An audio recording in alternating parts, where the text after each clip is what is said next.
Bila Tuhan menjadi kepala rumah ini. Salam kebahagiaan bagi saudari-saudaraku pencinta mutiara iman.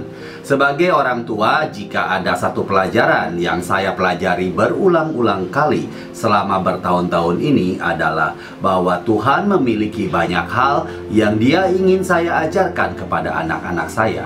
Tuhan memiliki jumlah yang sama banyaknya tentang hal-hal yang Dia inginkan saya belajar dari anak-anak.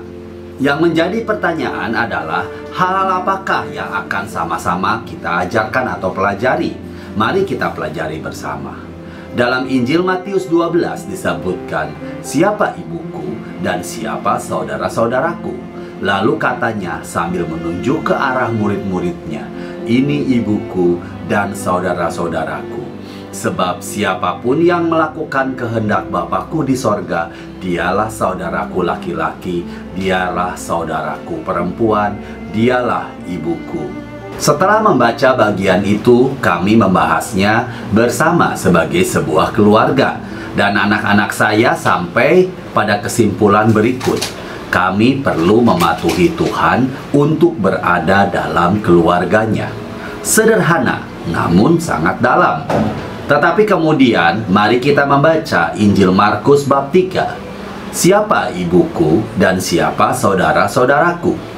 Ia melihat kepada orang-orang yang duduk di sekelilingnya itu dan berkata, ini ibuku dan saudara-saudaraku. Barang siapa melakukan kehendak Allah, dialah saudaraku laki-laki, dialah saudaraku perempuan, dialah ibuku.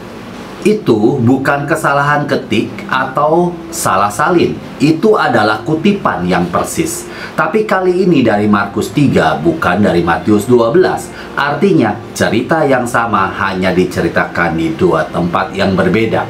Pesan yang sama, dua penulis yang berbeda. Dan apakah pesannya? Kita harus mematuhi Tuhan untuk berada di dalam keluarganya. Apakah itu terlalu agresif? Bukankah kita semua adalah orang berdosa dan kita semua membuat kesalahan dan Tuhan masih menerima kita dan mencintai kita? Saya tidak menyangkal semua itu. Kasih Tuhan tidak terbatas dan begitu pula belas kasihannya. Saya tidak berbicara tentang masa lalu kita di sini, tetapi tentang keputusan kita di masa depan. Saya berbicara tentang keputusan yang belum dibuat atau dalam proses dibuat. Saya akan mengulangi apa yang kita simpulkan.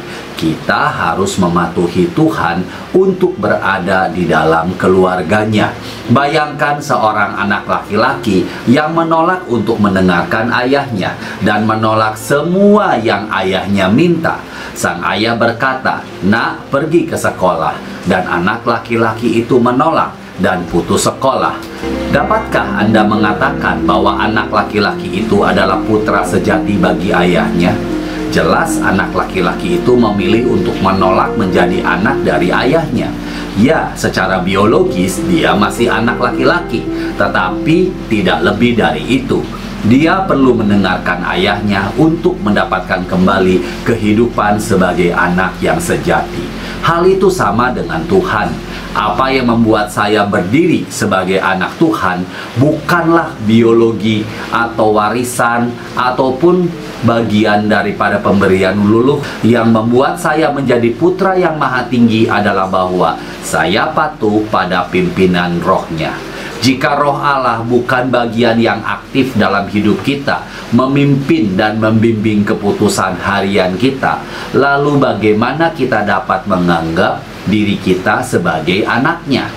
Itulah sebabnya Tuhan mengajari kita untuk meminta makanan harian kita, yaitu sabda Allah dan ekaristi. Itulah mengapa hidup bersama Yesus bukan hanya tentang mematuhi seperangkat aturan, melainkan tentang relasi yang hidup dengan rohnya di dalam diri kita.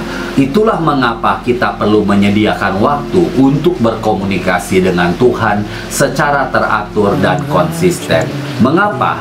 Karena itulah yang menjadikan kita anak-anaknya. Seperti yang dikatakan oleh Rasul Paulus kepada umat di Roma, semua orang yang dipimpin Roh Allah adalah anak-anak Allah.